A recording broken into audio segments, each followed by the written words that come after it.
dalam situasi pembatasan. Tak lagi di ruang besar yang mendatangkan banyak peneliti dan akademisi untuk berbagi kajian dan gagasan. Di ruang sederhana pun masih bisa berlangsung tanpa terbatasi ruang, bahkan hingga mencapai mancanegara. Ratusan akademisi dan peneliti tersambung dalam International Colloquium on Environmental Education 2020. Konferensi ini menyambungkan narasumber dari berbagai kota dan negara dengan peserta yang juga tersebar di seluruh wilayah Indonesia. Pandemi COVID-19 menjadi realitas yang tak membatasi kreasi dan inovasi akademisi ataupun peneliti untuk tetap mengkaji dan berbagi pengetahuan di segala bidang kajian.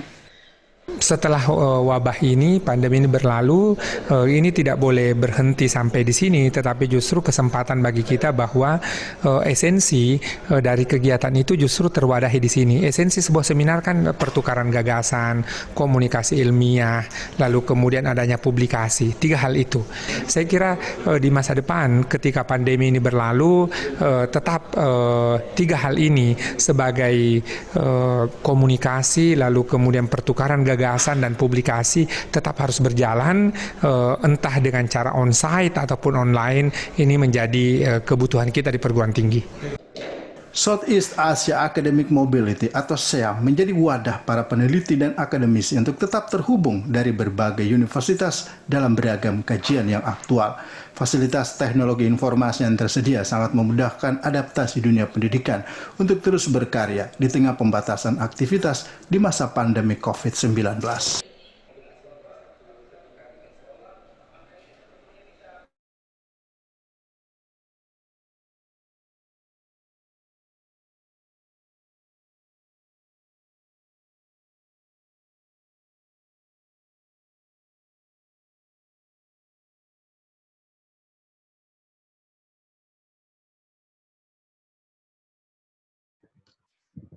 Iya, tes.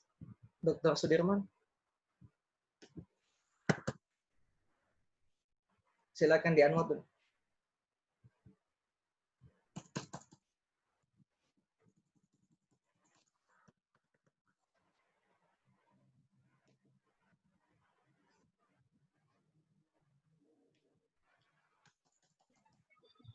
Cek.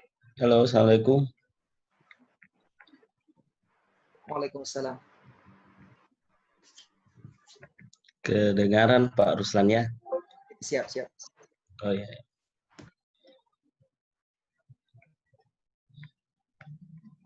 Ya, mulai nih.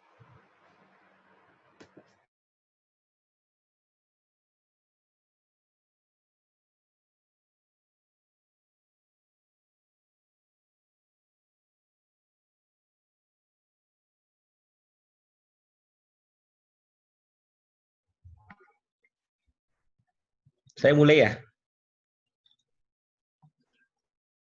Iya, silakan. Oh ya, oke. Bismillahirrahmanirrahim. Assalamualaikum warahmatullahi wabarakatuh. Alhamdulillahirabbil alamin wa bihi nasta'in ala umuri wa ashabihi ajma'in. Amma ba'd. Perkenalkan, saya Dr. Sudirman SHMHI dari IAIN Sorong, insyaallah akan menjadi moderator atau pemandu dalam sesi ketiga pada hari ini. Insyaallah pada hari ini kembali kita tetap semangat meskipun ini sudah sore, di Papua sudah jam 5 sore, di Makassar masih jam 4, dan mungkin di waktu Indonesia Barat itu masih jam 3. Saya kira ketiga waktu ini menjadikan dedikasi bagi kita semua bahwa ya itu adalah perbedaan tetapi kita bisa bersatu di dalam room ini. Adapun insyaallah ya akan membahas pada kesempatan kali ini yaitu pertama dari Bapak Muhammad Arsyam dari Stay DDI Kota Makassar. Ya, sudah ada ya? Siap, insyaallah. Kemudian yang kedua adalah Muhammad Hidayatullah Aka Hussein IAIN Manado. Ada juga ya. Belum join. konfirmasi. Oh, belum join. Oke. Ketiga adalah Muhammad Adnan Firdaus bersama dengan Bapak Dr. Rusdi Rashid ya dari IAIN Sorong. Mana beliau sudah? Oh ya, Pak Dr. Rusdi sudah hadir. Kemudian yang keempat nanti Eva Riani dan Syarifuddin IAIN UIN Mataram. Sudah ada juga ya? Ya, sudah. Oh ya. Kemudian yang kelima adalah Herianto STKIP, Yapti Jene Ponto dari Makassar. Oke. Sebelum saya ya mungkin belum join ya. Iya, belum. Oke, nanti dikonfirmasi saja siapa yang join di dua tadi yang belum join. Nah, terlebih dahulu saya mengucapkan terima kasih atas beberapa penyelenggara pada sore hari ini ya si eksis bersama kita ada pengurus nasional Masih Kaijmi, kemudian ada ya Universitas Profesor Dr. Mestopo Beragama, kemudian Dewan Eksekutif Mahasiswa FK UIN Alauddin Makassar, Forum Dosen Indonesia, DPD Papua Barat, Stay DDI Kota Makassar, Universitas College of Yayasan Pahang Malaysia, kemudian Fatoni ya Universitas Thailand, Institut Perguruan Tinggi Ilmu Al-Quran Jakarta, dan Universitas Andi Jama. Nah, sangat luar biasa, kita masih bisa semangat sampai pada saat ini. Seperti pada sesi sebelumnya, bahwa pertama nanti akan diberikan kesempatan pemaparan kepada kelima panelis kita pada hari ini. Ya, kemudian diberikan waktu 10 menit. Jadi saya akan mengingatkan ketika sekitar 10 menit itu sudah berlangsung. Kemudian setelah 10 menit itu saya persilahkan lagi kembali kepada presentasi kedua, ketiga, dan selanjutnya. Nah, adapun nanti yang peserta pasti insya Allah akan di-unmute dulu ya, supaya tidak mengganggu suara-suara saat presentasi. Kemudian ketika ada yang ingin bertanya, maka silahkan raise hand, ya raise hand. Kemudian nanti akan dipersilahkan setelah sesi berlangsung. Nanti setelah sesi berlangsung, maka mungkin ada chat yang masuk atau pertanyaan-pertanyaan, itu juga kami akan akomodir selama ada waktu nanti untuk menjawab dari kelima finalis kita. Ya, untuk mengefisienkan waktu, ya saya persilahkan dengan hormat untuk kesempatan pertama saya berikan kepada Muhammad Arsyam 10 menit dari sekarang. Terima kasih. Silahkan Pak Arsyam. Oke, terima kasih atas kesempatan yang diberikan. Yang kami hormati Maha Guru dan Maha Terpelajar Profesor Ismail Suwardiwake, yang kami hormati Maha Terpelajar Rektor Sekolah Tinggi Ilmu Ekonomi Kota Makassar, serta para partisipan yang menjadi bagian yang tidak terpisahkan dalam acara kita pada sesi ketiga di sore hari ini. Saudara-saudara sekalian yang kami hormati, serta para teman-teman yang lagi sementara live di Facebook, saya kira langsung saja nama saya Muhammad Arsam, seperti apa yang disebutkan oleh moderator tadi, oleh Bapak Dr. Sudirman, yang sangat bagus sekali, bahwa hari ini kami berada di afiliasi di Sekolah Tinggi Agama Islam Darul Da'wah wal Irsyad STAI dari Kota Makassar. Baik, saya akan tampilkan slide saya langsung saja.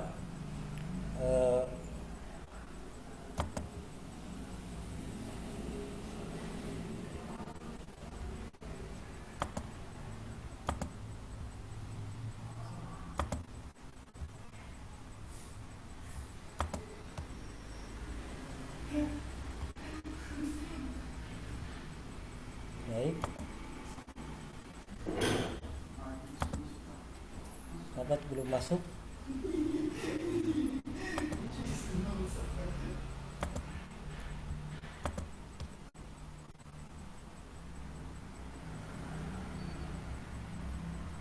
Sudah, moderator sudah tampil ya.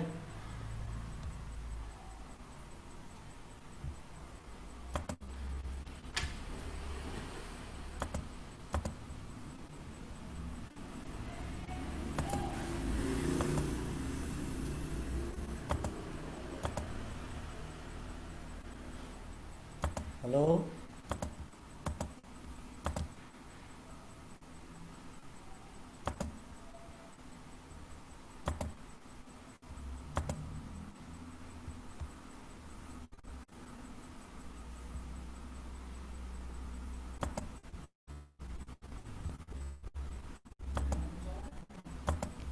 Assalamualaikum. Baik, saya lanjutkan bahwa materi saya pada hari ini terkait dengan seperti apa tema sentral kita di yang lagi digantung-gantungi dunia hari ini terkait dengan tema lingkungan. Saudara-saudara sekalian yang kami hormati, bahwa hari ini saya akan memberikan gambaran terkait dengan seperti apa program Pansimas di tahun 2020 ini. Selanjutnya, sesuai dengan amanah RPJN tahun 2020, tahun 2024 ini terkait dengan apa yang diamanahkan oleh Peraturan Presiden Nomor 18 Tahun 2020, bahwa tahun 2020 ini kita sudah memasuki bagaimana capaian pemerintah di 100% layanan air minum. Kami menyadari bahwa arah kebijakan pemerintah hari ini itu pada posisi terkait dengan 85 layanan akses sesuai prinsip 4K. Yang pertama, kualitas, kuantitas, kontinuitas, dan keterjangkauan. Hadirin serta yang kami hormati, kami juga menampilkan beberapa hal terkait dengan layanan air minum di tahun 2015 sampai dengan tahun 2019 ini, di mana ada beberapa faktor yang menjadi dasar komponen utama, di mana aspek kualitas sendiri itu menjadi dasar bahwa semua manusia yang ada di dunia ini pasti membutuhkan namanya air bersih atau air minum. Selanjutnya, kami menyadari pula bahwa secara kualitas ini harus terpenuhi sesuai standar nasional yang akan berakhir pada tahun 2030 nanti. Yang kedua, komponen kedua adalah aspek kualitas, bahwa untuk air yang kita bisa minum hari ini tidak cukup dengan air bersih saja, bahwa air bersih itu belum tentu bisa diminum, tetapi kalau sudah bisa diminum sudah pasti bersih. Maka ini menjadi bagian dari aspek kualitas yang saya maksud ini. Selanjutnya, aspek kontinuitas, bahwa setiap kita itu sangat dibutuhkan dalam jangka 1x24 jam itu butuh namanya air, harus terpenuhi. Yang terakhir, komponen keempat adalah terkait dengan keterjangkauan. Ini saya kira menarik memang terkait dengan akses ini, di mana kita pada hari ini masih begitu banyaknya di desa kita dapati susahnya air minum, malah di perkotaan kita mendapati wilayah-wilayah yang masih tersusah air minum, dan itu menjadi sangat mahal saya kira. Baik, kami lanjutkan di aspek tantangan kita untuk RPJN 2020 sampai 2024 ini. Yang pertama, bahwa kebutuhan dasar kita itu di angka 85%. Itu akses. Tetapi kalau di aspek sanitasi, kita juga harus sampai 85%. Walau kebutuhan dasar kita itu di angka 15% untuk sarana yang ada di tengah-tengah kita secara nasional. Selanjutnya kami akan menambahkan sedikit terkait juga seperti apa Pansimas itu. Nah, di sini kami akan menjelaskan mulai dari Pansimas 1 itu di tahun 2008 sampai dengan tahun 2012. Untuk Pansimas 2 untuk sektor air minum dan pencapaian targetnya itu kita mulai lagi di tahun 2013 sampai dengan tahun 2015. Sekarang ini fase ketiga dari Pansimas itu sudah masuk di tahun 2016, pas sekali tahun ini tahun 2020. Saya kira ini menjadi catatan kita untuk ke depan bahwa masih ternyata kita dapati masyarakat kita belum mengakses air minum untuk program jangka panjangnya.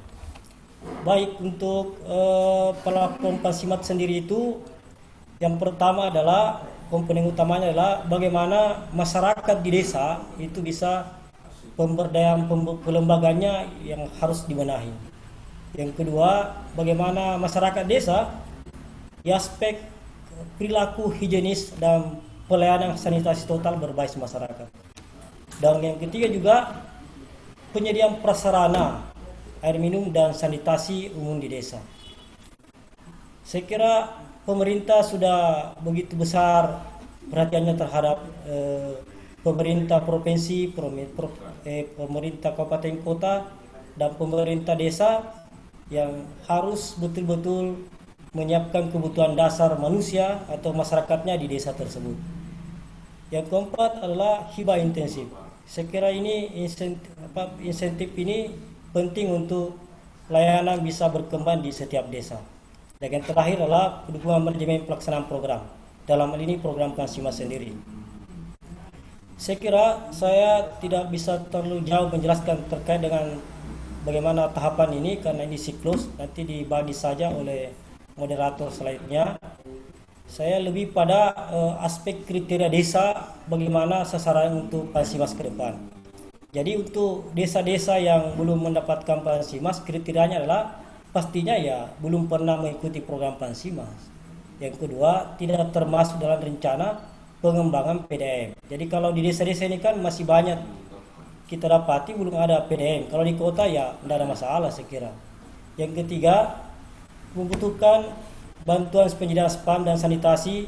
Nah, ini saya kira saya ingin menyampaikan juga di sini masih banyak kita dapati yang di desa-desa kita di secara umum nasional ini dalam hal menyusun proses proposal.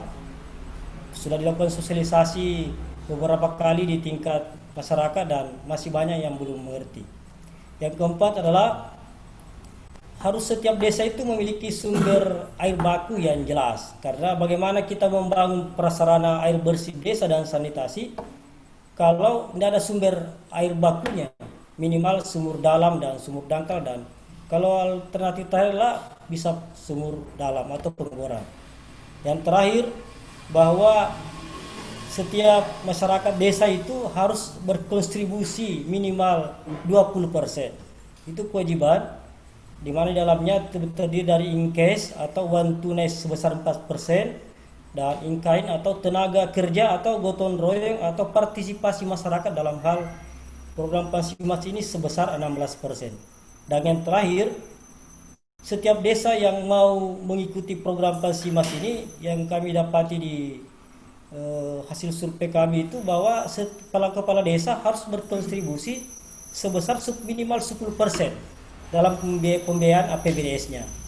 Nah, saya kira ini menjadi tantangan juga kepala desa karena banyak kepala desa tidak mau membiayai seperti ini.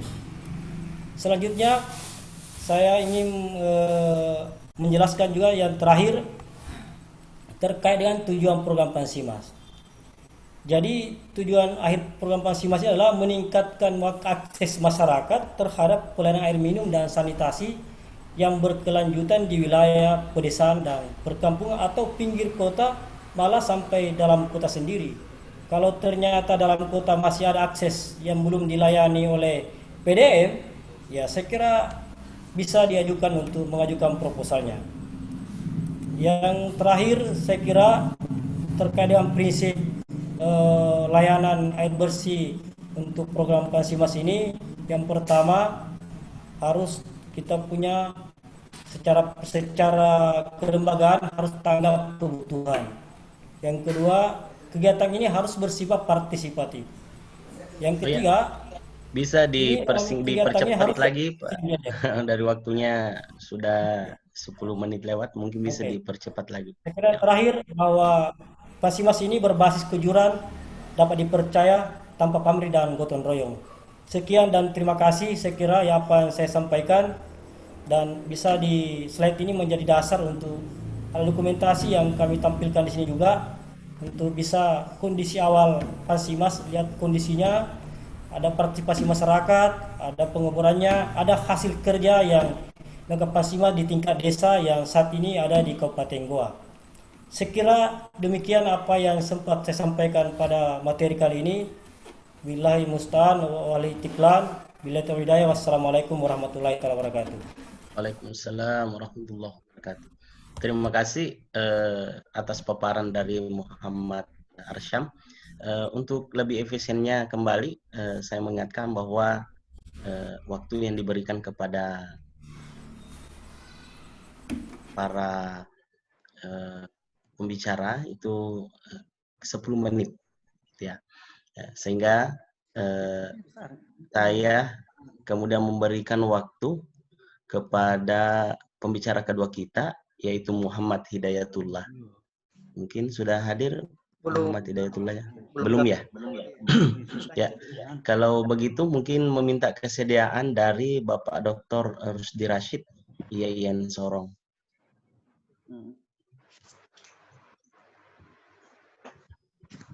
Pada Pak Dr. Muhammad Rusdi Rashid dipersilakan. Moderator mungkin Pak Adnan duluan ya. Oh, Pak Adnan. Ya. Oh ya. Ada Pak Adnan ya? Oh ya, iya. Oh ya, Pak Adnan. Oh ya, silakan Pak Adnan. Kurang lebih 10 menit ya. Kalau berdua berarti 10 menit ini dibagi dua lah. Ya, oke. Oke, karena Silakan di Pak. Oke. Auzubillahi minasyaitonir rajim. Hamzihi wa nafthihi wa nafthihi. Bismillahirrahmanirrahim. Nuhayyikum bi tahiyatis salam. Tahiyatun mubarakatun minillah. Tahiyatul jannah. Assalamualaikum warahmatullahi wabarakatuh. Waalaikumsalam warahmatullahi wabarakatuh. Semangat pagi kepada semua peserta grup.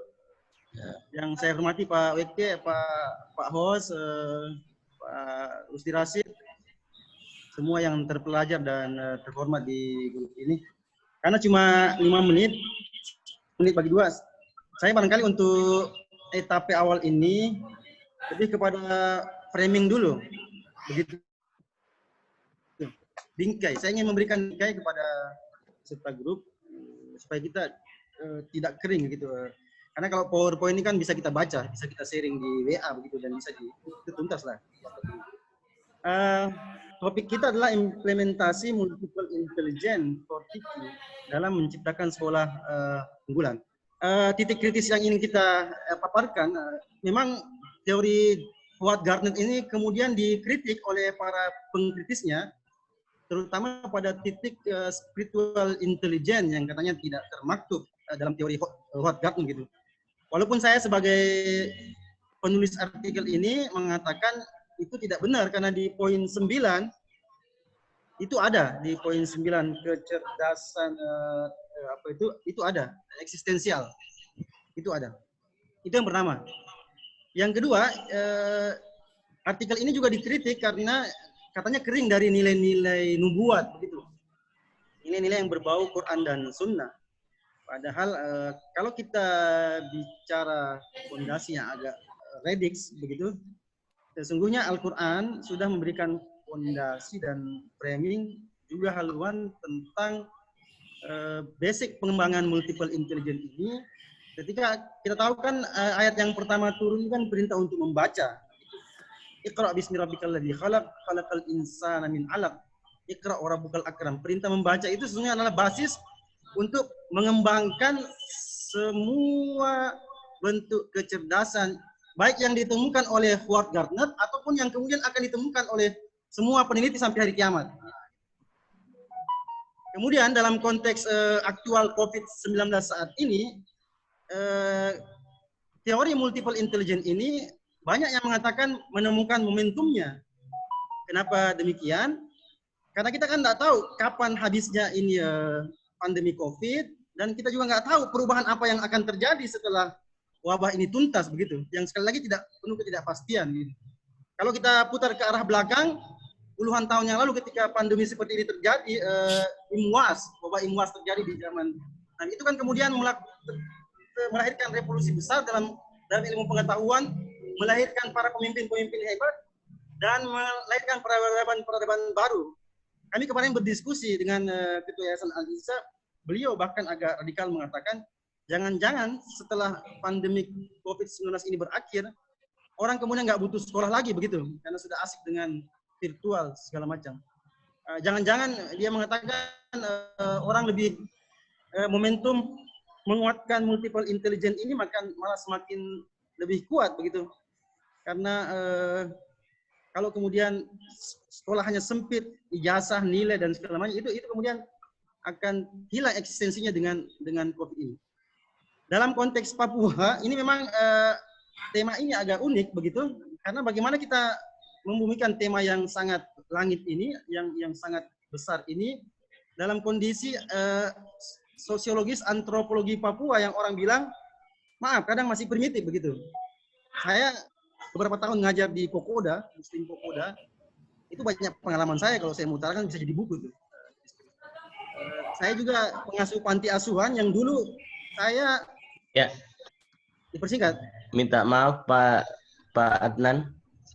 Iya, waktunya sudah habis Pak Adnan ini, udah lewat 5 menit. Intinya kalau mungkin. kita ingin memajukan Papua, para guru dan dosen, ayo memahami multiple intelligence agar kita tidak cepat kecewa dengan binaan kita, murid kita, dan tidak gampang menjudge orang-orang Papua sebagai orang-orang yang rendah peradabannya. Karena teori multiple intelligence ini intinya adalah kalau dia lemah di satu sisi, misalnya di matematika, Allah pasti beri dia kekuatan di kekuatan yang lain gitu. Mungkin anak Papua itu lemah matematika, tapi mereka sangat berbakat bermain bola misalnya. Ada Boa Solosa yang pernah dilirik oleh Malaysia untuk jadi pemain nasional Malaysia. Saya kira demikian dan untuk pembicara masih di pembicara kedua kita di satu paper ini, mungkin bisa dilanjutkan oleh Pak Dr. Muhammad Rusdi Rashid 5 menit mungkin Pak Dokter. Ya, kepada baik. Bapak dipersilakan.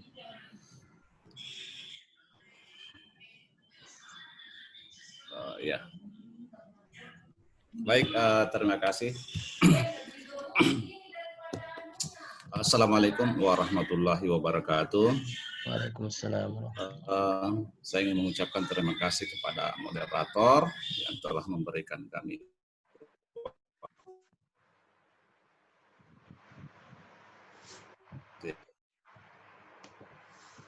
yang baik untuk sebenarnya adalah implementasi kecerdasan ganda ya, atau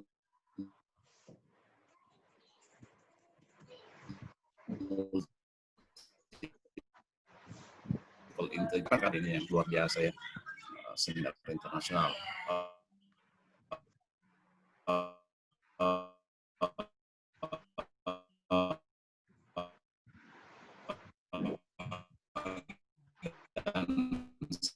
Saya ingin berdoa menolak seminar nasional yang saya hormati.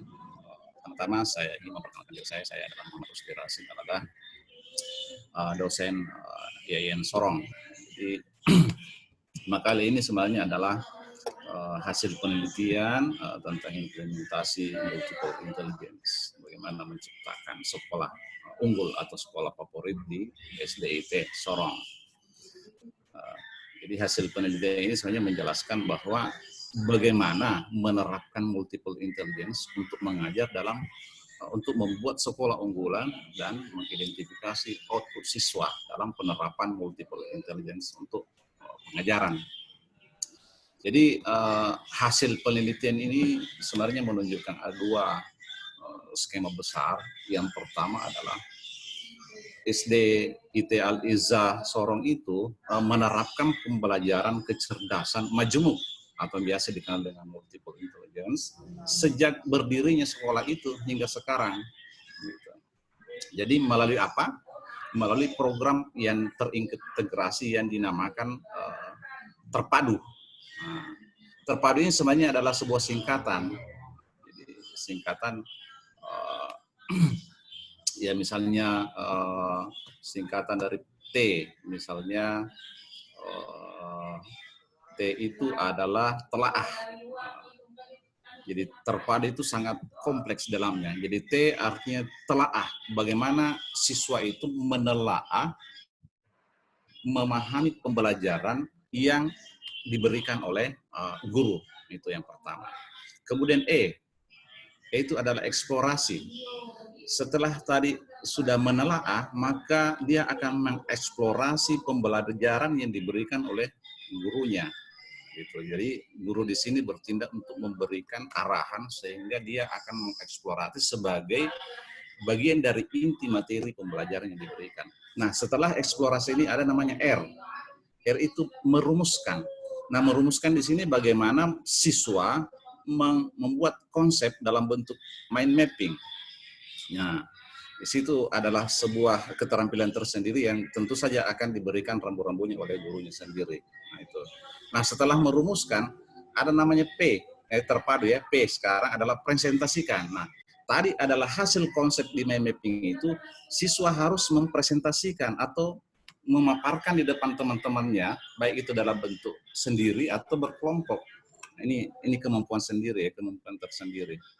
Kemudian mengaplikasikan. Nah, ini bentuk aplikasi ini, teori-teori yang diberikan atau materi-materi yang diberikan oleh gurunya dalam kelas, dia akan harus mampu mengaplikasinya baik itu dalam kelas maupun di luar kelas. Ya, minta maaf sekali Pak Dokter, mungkin dipersingkat lagi, tinggal satu Baik, menit terakhir. yang dua lagi, setelah diaplikasikan ada namanya duniawi ukhrawi.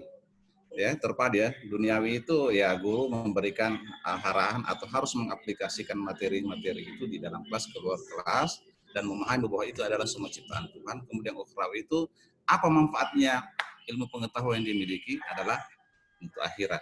Itu saya kira ya. Jadi ini semuanya perlu didiskusikan, sangat menarik untuk dia diaplikasikan di seluruh sekolah-sekolah di Indonesia. Saya kira itu untuk mensyarat karena waktu sangat sempit ya. Terima kasih Pak Moderator. Ya, terima kasih atas waktunya.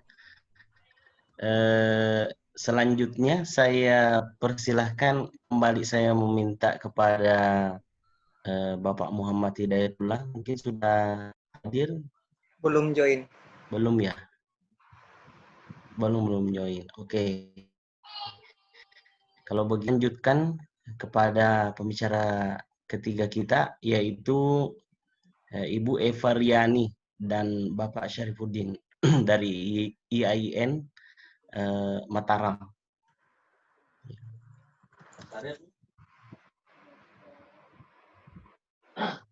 Ada ya? Ya, sebentar saya cari dokumen bentar. Oh ya.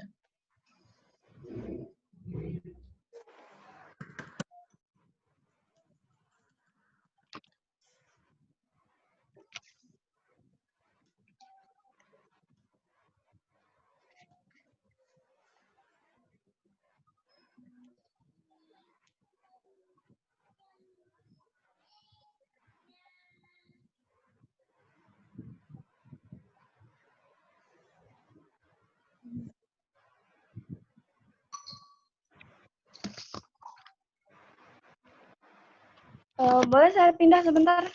Soalnya dia bisa dibaca di sini. Ya, sambil menunggu mungkin ini membutuhkan waktu lama Bu ya? Enggak, sebentar. Saya mau pindah. Sebentar aja. Oke. Ya. Saya lip sebentar, saya pindah ke laptop. Soalnya ini pakai HP.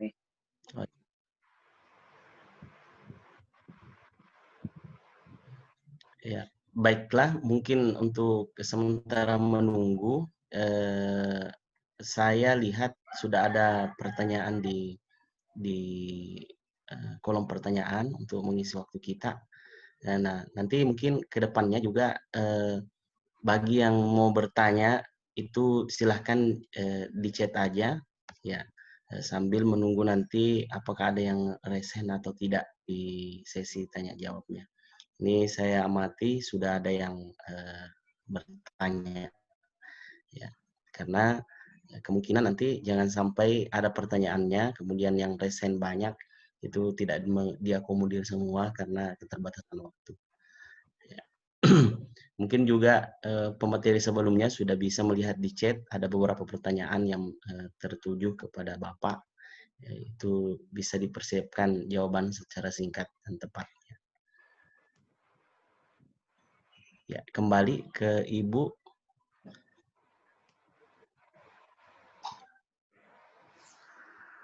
Ibu Eva sudah join kembali.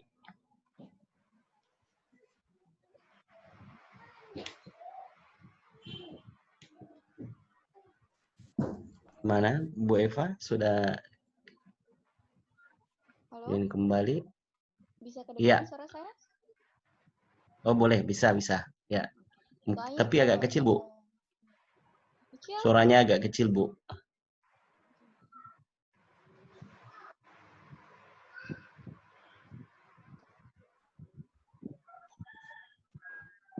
Sudah keluar Ya. slide?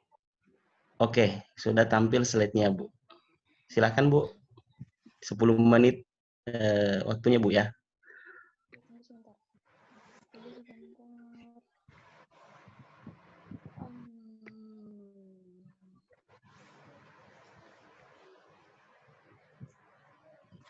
Okay, well, before going to present my paper article, let me introduce myself. My name is Evariani.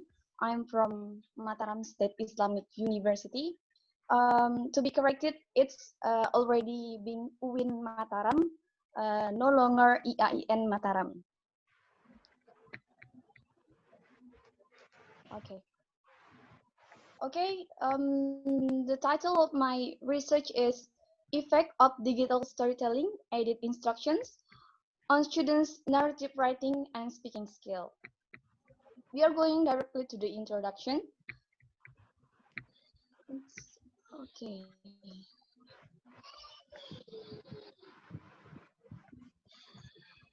This research is conducted because of the researcher have made students find it difficult to learn English. One of the reasons why English is difficult is to practice grammar in spoken and written activity. And to focus my research, I use past tense as the grammar lesson in this research. And to bridge between the students into the lesson, I use digital storytelling. Here are some research related to digital storytelling that made me to shape my research. So my research is not been done in the past. There is no research exactly the same with what I have done in my research. We are going to the method. The method in this study is quasi-experimental study design with two classes, control class and experimental class, where the control class use conventional instruction, and in experimental class use digital storytelling as the media of instruction. Both classes will conduct pre and post tests of writing and speaking skill, and the data were collected and analyzed using SPSS 2021 to using the formula of independent t-test. Here are the results using SPSS 21, and we can see here from the mean score of control class and experimental class, where in writing post-test of control class compared to writing post-test of experimental class, experimental class outperformed the writing task using digital storytelling, while there is a different case happen to speaking test where the control class outperformed the experimental class. Why this happened? Because digital storytelling in this case didn't use as the media of practicing their speaking. Digital storytelling only used as the media to transfer the lessons to the students. Okay, in the discussion, as I have mentioned before, it was found that there was a significant higher score in writing pretest of experimental class and writing post-test of experimental class, and it indicates that there was a significant effect of using digital storytelling aided instruction on students' writing skills. However, it was different from the speaking test, where the pre-test and the post-test was higher than 0.05, which means that there was no significant difference between the two groups. And finally, we are going to the conclusion to make it short. After analyzing and discussing the data, the result of students' writing skill at experimental class outperformed the control class after having the treatment by using digital storytelling. While the result of students' speaking skill at experimental class was different, the pre-test and the post-test experimental class did not show the significant difference, as the pre-test mean score was 39.4 and the post-test mean score was 41. I think that's all. Thank you.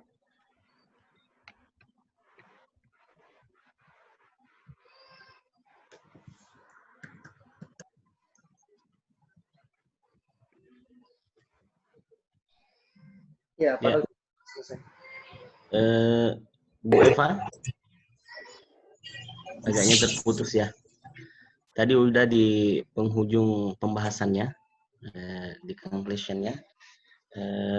Nanti ketika ada pertanyaan yang ditujukan kepada Bu Eva, mungkin bisa dituntaskan pembahasannya, sekaligus nanti akan di-share dari panitia penyelenggara dari materi-materi yang telah dipresentasikan.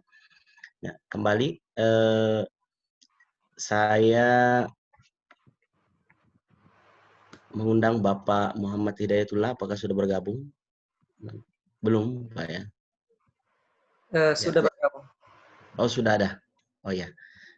Kalau begitu kita berikan kesempatan kepada Bapak Hidayatullah 10 menit, Pak ya. Bapak Hidayatullah, bisa dengar suara saya, Pak?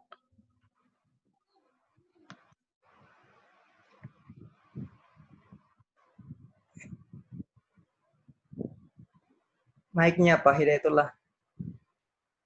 Iya.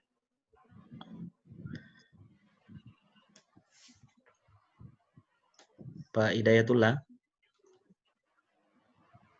bisa dengarkan kami, Pak?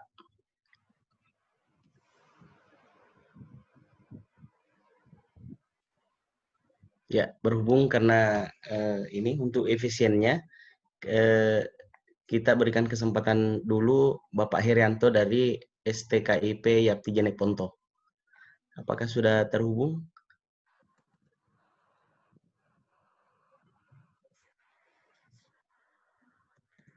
Bapak Herianto? Atau salah satunya Bapak Muhammad Hidayatullah atau Bapak Herianto? Pak Herianto sudah terhubung. Pak Herianto? Dengar, Pak? Oh ya. Oh ya, bisa dicek lagi Pak suaranya. Cek. Oh ya, oke. Kedengaran Pak. Kami berikan 10 menit Pak ya untuk waktu diberikan kepada Bapak. Silakan Pak. Ya, terima kasih Bapak host kita Dr. Sudirman. Yang saya hormati guru kami Prof. Ismail Suardiweke, ada juga Pak Bahtiar Madatuang. Terima kasih atas kesempatan yang diberikan. Bismillahirrahmanirrahim. Assalamualaikum warahmatullahi wabarakatuh. Selamat sore dan salam sejahtera untuk kita semua. Pertama-tama saya mengucapkan terima kasih banyak kepada seluruh pihak yang telah membantu penyusunan paper kami dan bisa dipresentasikan pada seminar kali ini.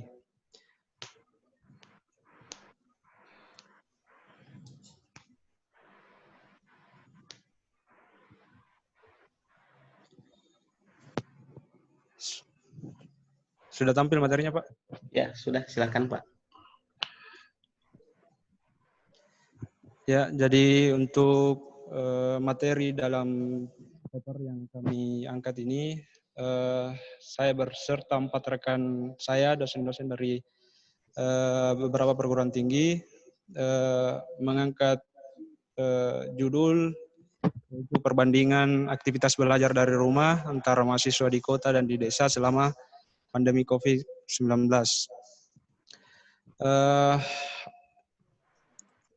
Latar belakang yang mendasari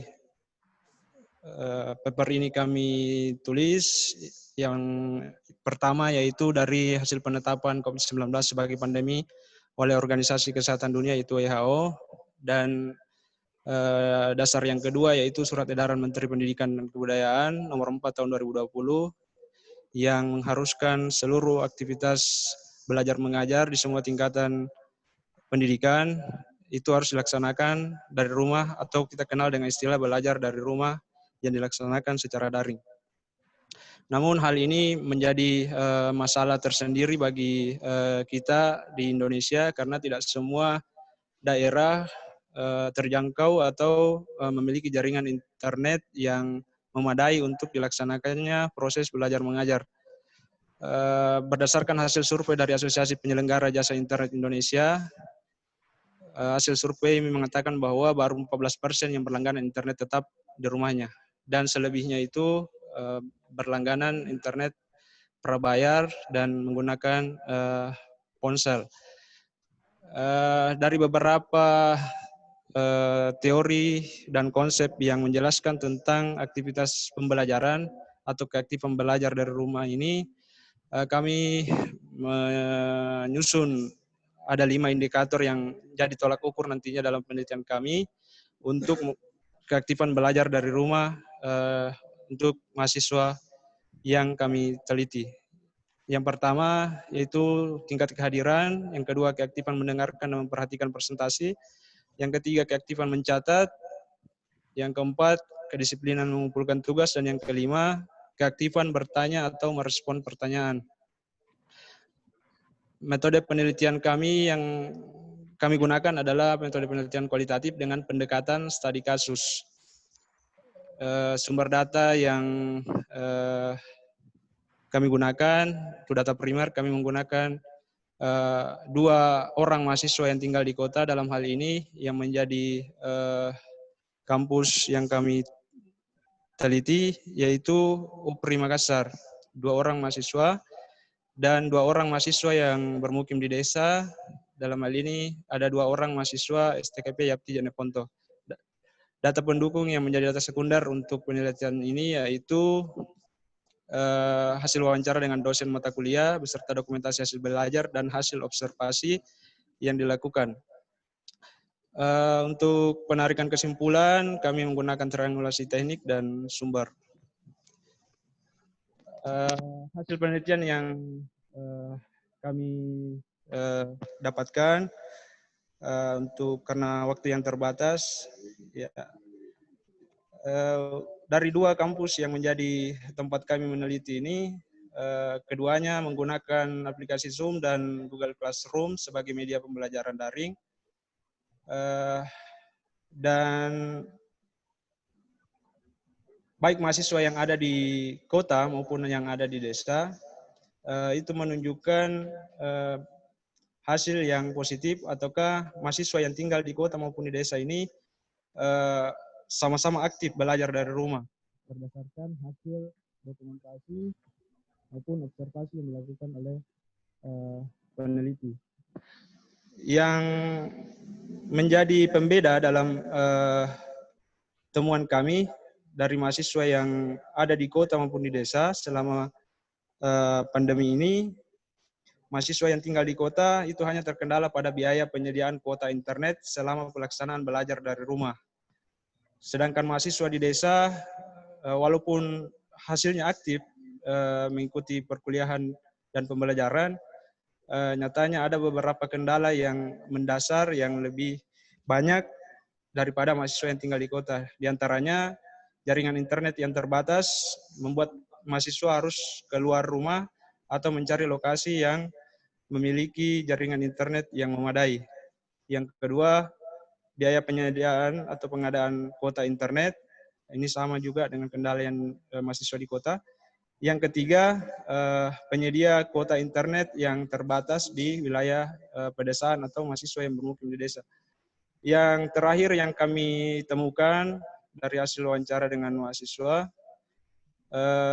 mahasiswa yang tinggal di desa ini kurang fokus mengikuti kegiatan perkuliahan karena lingkungan yang tidak mendukung. Dalam hal ini mereka harus keluar rumah di masa pandemi untuk mencari lokasi yang memiliki jaringan internet yang memadai. Dari temuan itu kami menyimpulkan bahwa mahasiswa yang tinggal di kota dan di desa sama-sama aktif mengikuti kegiatan belajar dari rumah, tetapi mahasiswa yang tinggal di desa memiliki kendala yang lebih banyak dalam melakukan aktivitas belajar dari rumah daripada mahasiswa yang tinggal di kota. Demikian dari kami kembalikan ke Pak Dr. Sudirman. Terima kasih. Terima kasih, sangat efisien dalam pemaparannya, jelas dalam pemaparannya. Terima kasih Pak. Selanjutnya kembali kami mengundang ya pembicara terakhir kita pada sesi ketiga ini, yaitu Bapak Muhammad Hidayatullah. Bagaimana Pak, sudah bisa tersambung? Ya, boleh Pak. Oh ya, oke. Ya, bismillahirrahmanirrahim. Assalamualaikum warahmatullahi wabarakatuh. Ya, baiklah, saya Hidayatullah Husein dari Institut Agama Islam Negeri IAIN Manado akan mempresentasikan paper kami, yaitu yang berjudul Peran Generasi Milenial dalam Multikulturalisme Kota Manado, Sulawesi Utara di Era Revolusi 4.0. Jadi tulisan ini berfokus kepada bagaimana peran generasi milenial dalam multikulturalisme yang terjadi di Sulawesi Utara. Jadi istilah generasi milenial sangat akrab didengar pada zaman saat ini, dan tentunya kaitannya dengan revolusi 4.0 di mana segala memberikan keuntungan dari segi informasi dan juga sebagai gambaran kesiapan generasi milenial untuk menyongsong 4.0, bahkan juga sampai saat ini sementara digadang-gadangkan untuk masuk ke dalam era revolusi 5.0. Jadi metode penelitian yang kami gunakan ialah, penulis gunakan dalam penelitiannya adalah pendekatan sosiologi, yang di dalamnya terdapat beberapa jenis metode penelitian yang digabungkan untuk mengumpulkan data dan yang ada namun juga pada struktur metodologi masing-masing tersebut. Jadi langsung kepada pembahasan bahwa generasi milenial adalah generasi pertumbuhan diiringi dengan gaya modernisasi, sehingga membuat anak lahir di generasi tersebut menjadi lebih kekinian dibanding generasi-generasi sebelumnya. Adapun yang menjadi topik utama yaitu multikulturalisme yang terjadi di Kota Manado. Jadi Manado sendiri adalah termasuk dalam kota yang multikulturalismenya itu sangat banyak atau sangat baik di antara beberapa kota yang ada di Indonesia. Dengan demikian, Kota Manado sangatlah toleran dan di antaranya sebagai berbagai macam suku, agama, ras, dan budaya itu bersatu padu di dalam Kota Manado. Jadi, sebagaimana hasil yang kami dapatkan bahwa sebenarnya peran generasi milenial ini adalah peran kita semua. Dengan kita masyarakat Sulawesi Utara terkenal dengan daerah toleran, maka dalam hal ini budaya yang telah ada kita harus kembangkan karena merupakan hasil kerja keras leluhur dari kita dan juga pemersatu bangsa, walaupun banyak perbedaan dengan adanya revolusi 4.0, apalagi yang saling bergesekan terkait masalah toleransi yang ada di Indonesia. Untuk solusinya, kesimpulannya ialah peran generasi milenial dalam multikulturalisme Kota Manado, Sulawesi Utara, Revolusi Indonesia adalah bagaimana cara mengembangkan nilai-nilai multikulturalisme dengan adanya teknologi informasi di era Revolusi 4.0, sehingga dapat bermanfaat untuk kita semua, dan juga bisa dilihat bahwa toleransi yang terjadi di Kota Manado itu adalah merupakan cikal bakal di mana sebuah peradaban perdamaian atau terjadi asimilasi multikultural di dalamnya. Sehingga menurut saya kesimpulannya ialah bahwa revolusi 4.0 yang terjadi di Kota Manado merupakan gambaran untuk generasi milenial dapat mengembangkan potensinya di masa pandemi COVID-19 contohnya. Terima kasih. terima kasih atas presentasi ke seluruh dari pemateri kita hari ini. Ya, baiklah, sesi selanjutnya kita buka untuk mungkin ada yang mau bertanya, silahkan resen, bisa buka di partisipannya, kemudian resen supaya kami bisa persilahkan. Nah, ada yang mau bertanya, Bapak Ibu peserta? Silahkan klik resen supaya kami bisa kemudian mempersilahkan. Ya, adapun melalui chat pertanyaan sambil kita menunggu dari partisipan yang resen, saya melihat di chat ada pertanyaan. Ya, saya mungkin pertama berikan atau membacakan pertanyaan, ya, pertanyaan dari Ibu Ngesti, ya, dari Ibu Ngesti. Ini ada 2 pertanyaan yang ditujukan kepada pertama untuk kepada Bapak Arsyam, Pak. Ini kemudian ada pertanyaan kedua juga untuk Bapak Dr. Rusdi Rashid dan Bapak Adnan Firdaus. Nah, untuk pertanyaan pertama, ya, pada pemateri pertama tadi, ini kurang lebih seperti ini. Program sanitasi berbasis sekolah untuk wilayah Papua Barat, atau saya tampilkan ya? Bisa saya langsung saja, Pak. Saya sudah lihat juga. Oh, sudah lihat juga ya? Oke, kan Pak? Oke, terima kasih. Pak. Dari teman kita di Papua ini mempertanyakan terkait dengan seperti apa keberlanjutan program ini setelah selesai kegiatan. Saya kira ini yang menjadi tantangan memang di saat ini di beberapa wilayah desa yang saya dapati juga memang masih terdapat pemerintah desa tidak konsen terkait dengan apa yang telah diberikan, apa yang telah dibangun selama program Pasimas mulai tahun 2008 sampai tahun 2020 ini. Ternyata memang masih ada juga yang tidak berfungsi dengan baik. Kami dapati juga termasuk di Kabupaten Goa sendiri, ada juga yang berfungsi sebagian. Ada memang yang berfungsi baik. Tetapi saya berharap bahwa kalau masih didapati ada desa yang kita di Papua ini yang tidak berfungsi baik setelah masuknya program Pasimas, segera bisa disampaikan lewat pemerintah kabupaten yang ada di sana. Pasti akan diselesaikan secara baik karena memang menjadi dasar tujuan RPJM tahun 2020 ini sampai tahun 2024. Saya kira cukup, Pak. Iya, masih ada pertanyaan juga dari Ibu Yanti. Ya, mungkin belum dibaca juga, Pak, ya, baru masuk juga. Ya, sambil ini menyimak, tadi ada Pak Heru mengangkat tangan ini. Bagaimana, Pak Heru? Mungkin mau bertanya. Ternyata sudah turun tangannya. Ya, mungkin capek dia angkat tangan. Ya, baiklah. Untuk pertanyaan kepada Pak Adnan, Pak Ustadz Adnan dengan Pak Dr. Rusdi Rashid, ini juga ada pertanyaan dari Ibu Ngesti, ya, bahwa dengan adanya keterbatasan fasilitas SDM, bagaimana penerapan MI untuk masyarakat lokal Papua? Bagaimana? Mungkin singkat saja Pak Dokter dengan Pak Adnan. Pak Rusdi dulu, Pak jawab. Harus dulu. Ya, kasih kesempatan dulu Pak Adnan, Ustadz Adnan. Ya, silakan Pak Adnan dulu. Terima kasih Pak Os. Terima kasih Ibu Ngesti. Pertanyaan yang sangat bagus karena saya kira Ibu Ngesti juga adalah pegiat sosial dalam masyarakat, terutama Muslim Papua ya. Begini, saya kira kita perlu ada grand konsep begitu.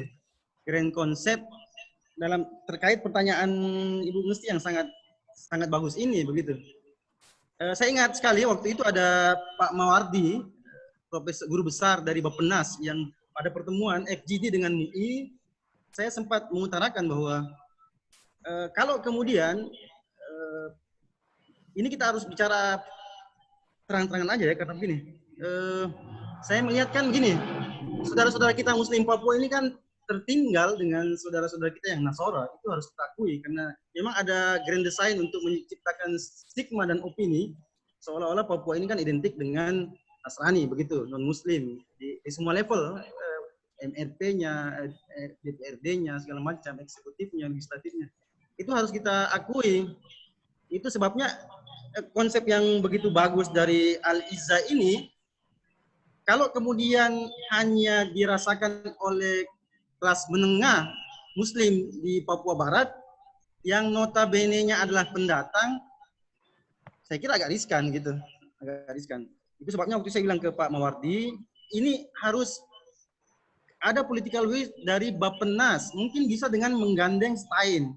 Itu sebabnya saya ingat dulu waktu Pak Surahman jadi ketua apa itu LPPM ya, itu kan ada membina 8 titik Kokoda Muslim, dan itu bagus sekali, ada anggarannya, ada dananya, ada programnya, itu bagus sekali.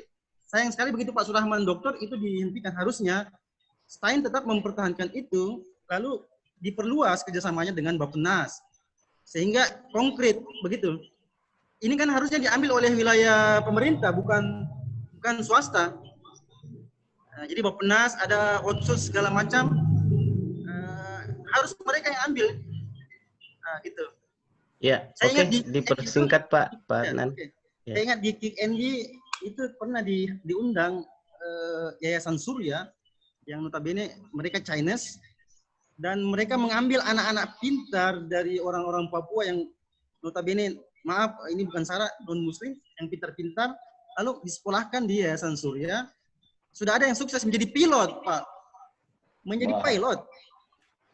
Orang Papua yang kita bilang becek-becek, balumpur, ingus-ingus, jadi pilot, bisa. Nah, tantangannya kemudian adalah bagaimana yang Muslim ini bisa juga jadi pilot. Seperti yang dilakukan oleh Yayasan Surya. Nah, gitu. Kalau cuma Al-Izza saja, saya kira bisa sih kalau ada yang berani suntik dana mungkin dari Saudi Arabia gitu. Atau mungkin kita bikin yayasan baru lah, saya, Pak Sudirman, Pak Ruslan, siapa, Ibu Gusti, Pak Rusti, Pak Surahman yang bikin yayasan baru, kita mainkan ini multiple intelligence-nya dengan gaya Surya. Nah, supaya kita juga bisa diundang sama KickND begitu. 5 tahun berikutnya, 10 tahun berikutnya lah. Saya kira begitu, bisa kita mainkan. Iya, mungkin Pak Dr. Rusdi.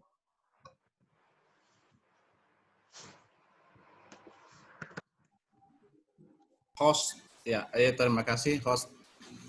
Baik, terima kasih moderator. Ini saya lihat ada pertanyaan yang cukup menarik ya. Jadi apakah SDIT Al-Izza itu akan mampu mempertahankan pembelajaran dalam menerapkan multiple intelligence ini di era pandemi ini? Ini menarik ya. Jadi SDIT itu tetap akan mempertahankan penerapan multiple intelligence itu. Tetapi karena situasi seperti maka semuanya berubah menjadi dunia maya. Nah pertanyaannya apakah dunia nyata dengan dunia maya itu sama? Tentu beda. Nah inilah salah satu bentuk kekurangan ketika menerapkan multiple intelligence di dunia maya. Semua sekarang sekolah-sekolah itu bahkan perguruan tinggi melakukan kuliah daring. Tapi bagaimanapun juga kuliah daring dengan kuliah face to face itu sangat berbeda hasilnya. Karena itu seluruh perguruan tinggi bahkan level dunia pun masih mencari format seperti apa the best learning itu ketika kita melakukan pembelajaran daring itu. Sampai sekarang belum ada format yang the best. Jadi kita masih mencari seperti apa, tetapi kembali kepada pertanyaan bahwa apakah SDIT mempertahankan penerapan multiple intelligence? Itu pasti, karena itu adalah standar perkuliahan mereka dan itu kurikulum yang sudah dipatenkan. Tetapi format penerapannya itu pasti akan berbeda jauh antara kuliah dunia maya atau pembelajaran dunia maya dengan face to face. Saya kira itu Pak Moderator. Salam, jangan lupa salam buat Pak Dr. Ismail, Prof. Saya lupa tadi menyapa beliau. Ya. Saya simpan-simpan menyapa beliau di akhir laga. di akhir pertemuan. Ya, saya kira mungkin ketika tidak ada lagi pertanyaan, maka diskusi kita hari ini dikatakan bahwa sudah selesai dengan adanya presentasi dari kelima host tadi. Gimana Pak? Ada beberapa pertanyaan yang belum terjawab tadi. Yang di chat ya? Ibu Yanti dengan Pak Kidam.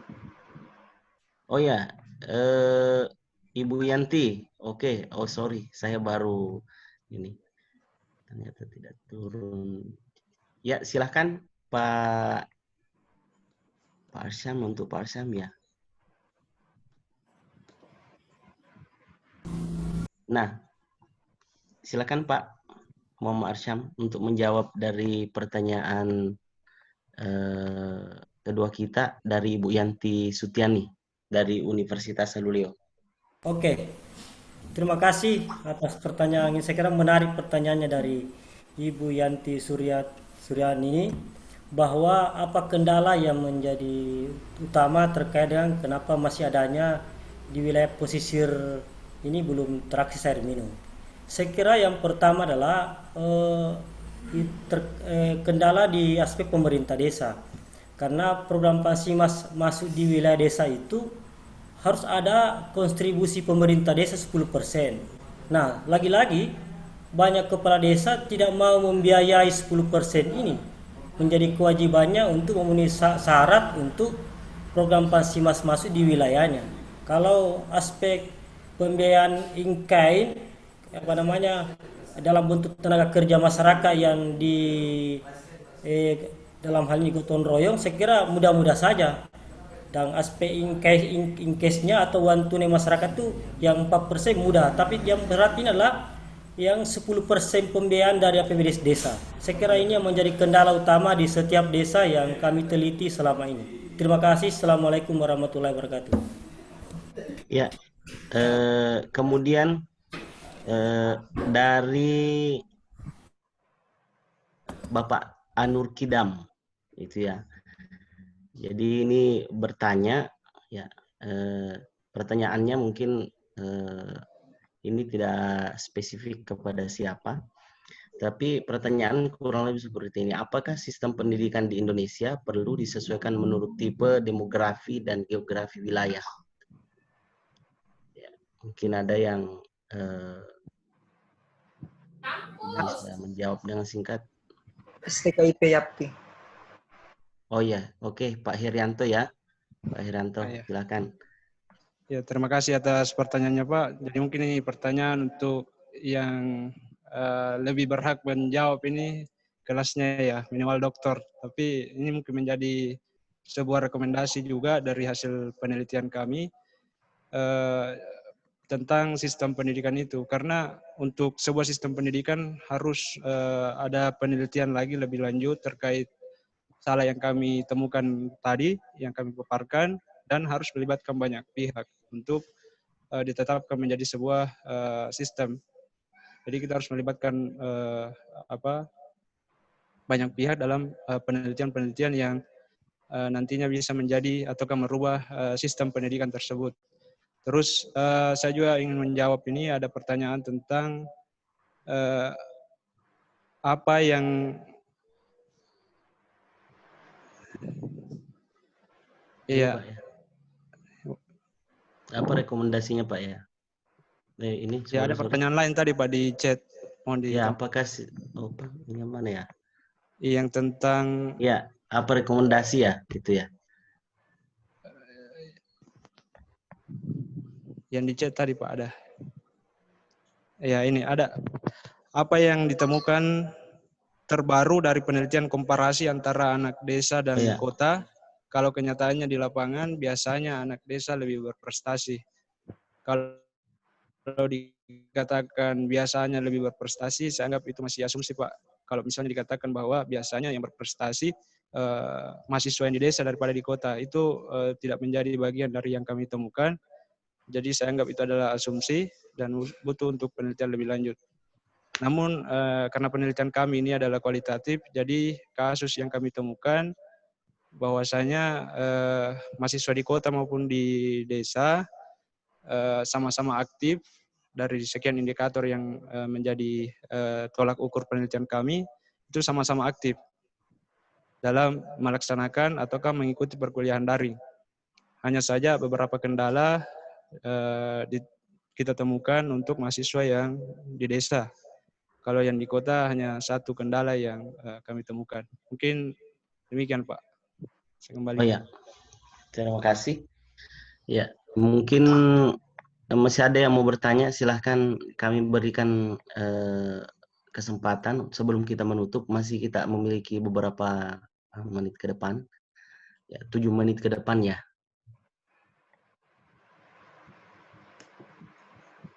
Ya, silahkan. Host mungkin bisa juga pantau bahwa apakah masih ada pertanyaan yang terlewatkan di chat.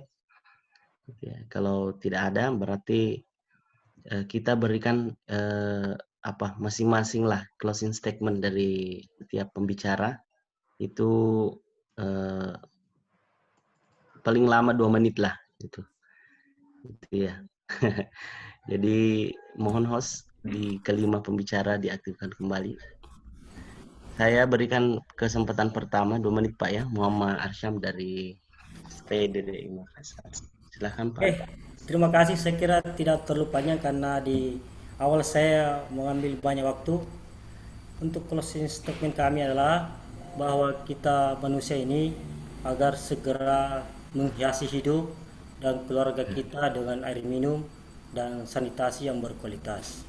Bahwa keluarga yang sehat adalah modal investasi bangsa secara individu untuk negara yang berkualitas. Sekian, Assalamualaikum warahmatullahi wabarakatuh. Terima kasih. Ya, terima kasih Pak. Terima kasih banyak Pak. Luar biasa. Selanjutnya kepada Pak Adnan atau Pak Rusdi mungkin bisa diwakili saja gitu. Silakan. Closing statement-nya ini aja. Saya jawab aja tadi pertanyaan itu. Apakah demografi dan wilayah perlu? Ya, boleh Pak. Singkat saja Pak. Perlu sekali dan begini. Cuma memang kedepannya saya kira arah baru Indonesia harus berubah ke arah federal, itu yang pertama. Berubah ke arah federal karena kita nggak bisa kalau begini. Bukannya saya anti NKRI, nggak bisa Pak, nggak bisa. Orang Papua akan kalau nggak kita punya grand design akan cemburu kepada pendatang karena dianggap pendatang lebih bagus DNA-nya, lebih apa modalnya. Ini bahaya buat kami yang tinggal di pendatang yang tinggal di sini dalam konteks integrasi kecukupan sosial. Kalau saya ubah haluannya arah baru negara federal, lalu buat sekolah-sekolah lokal yang sesuai dengan mereka punya, mereka kan kayak tambang nikel segala macam hutan itu yang bayangkan 70 triliun Pak, 70 triliun keuntungan Freeport itu kemana aja? Siapa yang nikmati itu barang? Itu jadi masalah. Sekali lagi tolong kami yang pendatang di sini dengan kebijakan yang sekali lagi yang memuaskan, terutama orang-orang Papua asli, agar kami tidak dijadikan sebagai sasaran tumbal kalau ada masalah yang terkait dengan integrasi, SARA dan segala macam. Negara. Ya, Pak Dr. Rusdi mungkin sangat singkat ini. Oh ya, terima kasih sebenarnya. Jadi saya kira problem besar yang kita hadapi sekarang ini adalah penyesuaian situasi dari situasi COVID-19 ini ke new normal. Saya kira itu yang kita hadapi bersama. Nah, jadi baik itu apa yang kita gunakan selama ini teori-teori, penerapan dan sebagainya itu semua bisa kita gunakan dan melihat apa yang terjadi sekarang ini. Saya kira itu kita sama-sama belajar lah. Demikian. Assalamualaikum. Terima kasih Pak. Kepada Ibu dulu, Ibu Riani, mungkin Eva Riani mungkin bisa closing statement. Okay, my closing statement related to my research. I hope that digital storytelling will help students, especially in this pandemic era. Jadi saya pikir terkait dengan penelitian saya tentang digital storytelling, Digital storytelling ini saya rasa sangat bisa membantu siswa dengan keadaan seperti ini dan juga sangat bisa membantu guru. Selain itu, saya juga berharap semoga pandemi ini juga segera berakhir dan semuanya lekas normal dan kita bisa beraktivitas seperti biasanya. Terima kasih. Sekian dari Amin saya. Bu, Assalamualaikum amin. warahmatullahi wabarakatuh. Terima kasih banyak Bu ya. Selanjutnya kepada Bapak Herianto di STKIP. Ya, terima kasih Pak. Mungkin yang terakhir dari saya menjadi rekomendasi juga tadi sudah sedikit disinggung tentang rekomendasi persoalan kebijakan dari penyelenggaraan pendidikan di era pandemi ini. Karena kita tidak tahu sampai kapan ini bisa berakhir, jadi ini menjadi masukan.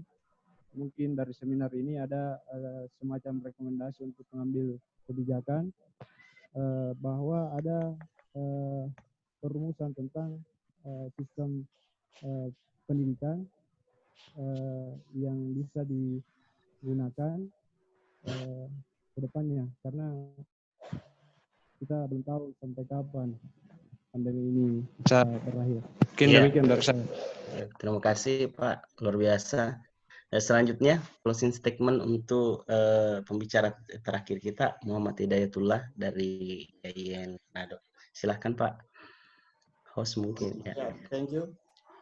Closing statement dari saya, IAIN Manado, thus the city of Manado is very tolerant among the various kind of the tribes, religion, race, and culture mixed together. In the city of Manado, because basically multiculturalism in the city of Manado must remain in development of order become its own from city of Manado, and that is where the role millennial generation must develop in middle 4.0 generation. Jadi closing statement dari saya, semoga dengan adanya kegiatan ini kita dapat mengembangkan potensi kita dalam penelitian. Terima kasih.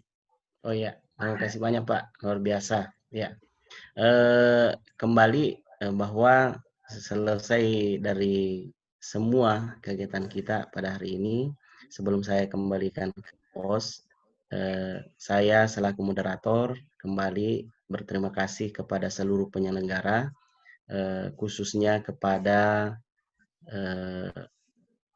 pihak yang luar biasa menjadi tuan rumah pada hari ini, ya, pada kesempatan atau pada penyelenggaraan kali ini, yaitu di Stiamkop. Ya, ini sangat luar biasa di tengah pandemi, masih sangat luar biasa untuk melakukan seminar seperti ini. Ya. Jadi setidaknya mudah-mudahan ini menjadi motivasi bagi kita semua, apapun informasi yang ada pada hari ini, yang kita dapati hari ini, itu bisa kita kembangkan kepada penelitian-penelitian yang akan datang. Begitu pula seluruh rekomendasi itu bisa kembali kita jadikan sebagai motivasi bahwa ternyata di dunia penelitian itu sangat luas, semakin mengkerucut penelitian kita, itu menandakan semakin kemapanan dalam mengetahui hal itu. Ya. Saya selaku moderator, nama Dr. Sudirman, SHMH dari IAIN Sorong. Jika ada kata yang salah, mohon dimaafkan. Atas segala kekurangan juga mohon dimaafkan. Bagi yang saya tidak sempat sapa satu persatu, termasuk yang sangat luar biasa, inspirasi yang diberikan oleh Bapak Profesor Dr. Ismail Suwardiwaka, ya mungkin sudah live dari ini, tapi mungkin diamati dari Facebook atau dari daring lainnya. Ya, saya ucapkan banyak terima kasih kepada seluruh peserta. Terima kasih atas perhatiannya. Ada pertanyaan tadi sebelum saya kembalikan ke host. Bagaimana dengan sertifikat dan materi-materinya? Insya Allah nanti akan di-share di grup ya, Pak host, Bapak Ruslan. Ya, siap. Ya, oke. Olehnya itu saya akhiri perkataan pada hari ini. Ya, hadanallah li hadza wa ma kunna nahtadi an hadanallah ila ajma'in. Assalamualaikum warahmatullahi wabarakatuh. Pandemi COVID-19 yang masih berlangsung hingga saat ini memicu adaptasi dan kreasi berbagai profesi untuk tetap bisa berkarya dan bertahan. Seminar ataupun konferensi ilmiah bagi akademisi dan peneliti yang menjadi aktivitas melekat tetap berjalan dalam situasi pembatasan. Tak lagi di ruang besar yang mendatangkan banyak peneliti dan akademisi untuk berbagi kajian dan gagasan. Di ruang sederhana pun masih bisa berlangsung tanpa terbatasi ruang, bahkan hingga mencapai mancanegara. Ratusan akademisi dan peneliti tersambung dalam International Colloquium on Environmental Education 2020. Konferensi ini menyambungkan narasumber dari berbagai kota dan negara dengan peserta yang juga tersebar di seluruh wilayah Indonesia. Pandemi COVID-19 menjadi realitas yang tak membatasi kreasi dan inovasi akademisi ataupun peneliti untuk tetap mengkaji dan berbagi pengetahuan di segala bidang kajian. Setelah wabah ini, pandemi ini berlalu, ini tidak boleh berhenti sampai di sini, tetapi justru kesempatan bagi kita bahwa esensi dari kegiatan itu justru terwadahi di sini. Esensi sebuah seminar kan pertukaran gagasan, komunikasi ilmiah, lalu kemudian adanya publikasi. 3 hal itu. Saya kira di masa depan ketika pandemi ini berlalu, tetap 3 hal ini sebagai komunikasi, lalu kemudian pertukaran gagasan dan publikasi tetap harus berjalan, entah dengan cara on-site ataupun online. Ini menjadi kebutuhan kita di perguruan tinggi. Southeast Asia Academic Mobility atau SEAM menjadi wadah para peneliti dan akademisi untuk tetap terhubung dari berbagai universitas dalam beragam kajian yang aktual. Fasilitas teknologi informasi yang tersedia sangat memudahkan adaptasi dunia pendidikan untuk terus berkarya di tengah pembatasan aktivitas di masa pandemi COVID-19.